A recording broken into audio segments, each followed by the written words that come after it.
Matthew Perry's own assistant is among the 5 people arrested in connection to his death. 2 doctors were also included, who investigators say supplied Perry with a large amount of ketamine. That's the drug that ultimately ended his life. KCAL's Jasmine Veal is live in downtown LA, where the U.S. Attorney's Office held a news conference. Jasmine.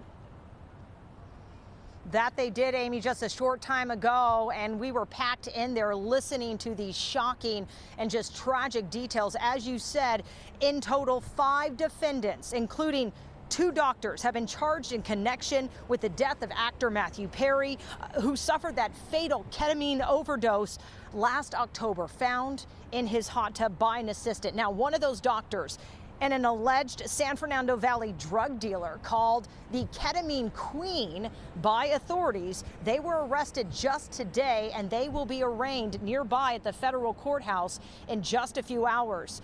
Again, the U.S. Attorney and other law enforcement leaders, they were inside making this announcement, linking the death of Perry to this underground criminal network who they say distributed so many vials of ketamine in these large quantities to the 54-year-old Friend star that eventually killed him. So there are a lot of players in this. As we said, those 5 defendants, there have been some plea deals, some who have already pleaded guilty. But again, the 2 main defendants, that Dr. Placentia and who they call the Ketamine Queen, those are the ones who will be arraigned in just a few hours. They have not taken a plea deal. If we get, okay, so let's get to some video and show you more of what we have learned and tell you what we have learned. As they allege, each of these defendants arrested, they say, play a key role in his death by falsely prescribing, selling, or injecting the ketamine.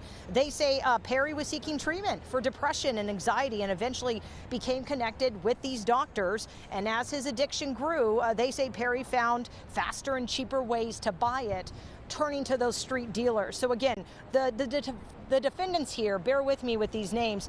Jasmine Sanya, also known as the Ketamine Queen, they say sold him that fatal dose. Dr. Salvador Placentia, or Dr. P, is accused of giving Perry that ketamine, charging him thousands of dollars for it, and also teaching, they allege, his live-in assistant, Kenneth Iwamasa, how to inject it, who also is accused of administering that fatal dose back in October. Other defendants include a doctor out of San Diego and Eric Fleming of Hawthorne, who authorities say was a drug broker. We do have some soundbite now from the U.S. Attorney and the DEA. Take a listen.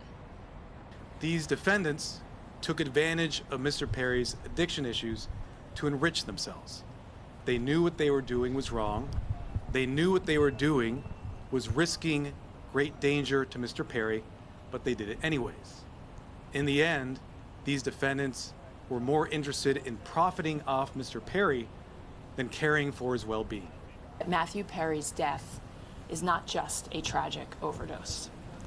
After his 2020 book openly discussed his struggles with substance use disorder, Matthew Perry told podcast host Tom Power that he would prefer to be remembered for helping people rather than for his work on Friends as Chandler Bing. And so perhaps what has happened and the tragic details that we are discussing today can help others and save lives. And you know, these penalties, they are significant. Dr. Placentia, for example, 120 years, that's what he's facing, 120 years in federal prison. Sonia, the Ketamine Queen, life in prison. The doctor out of San Diego, Dr. Chavez, again, he's the one with the plea agreement. His live-in assistant has already pleaded guilty, as well as Fleming. Also significant, Amy, before I send it back to you, authorities are saying that Sonia was aware of the dangers of ketamine. In August of 2019, they have linked her to another death, alleging that she sold ketamine to a man by the name of Cody McLaury in the hours before he overdosed and died. So that is also listed there in this very long and detailed indictment. Live here in downtown LA, Jasmine Veal, KCAL News. So much information, Jasmine. Thank you for that. Yeah.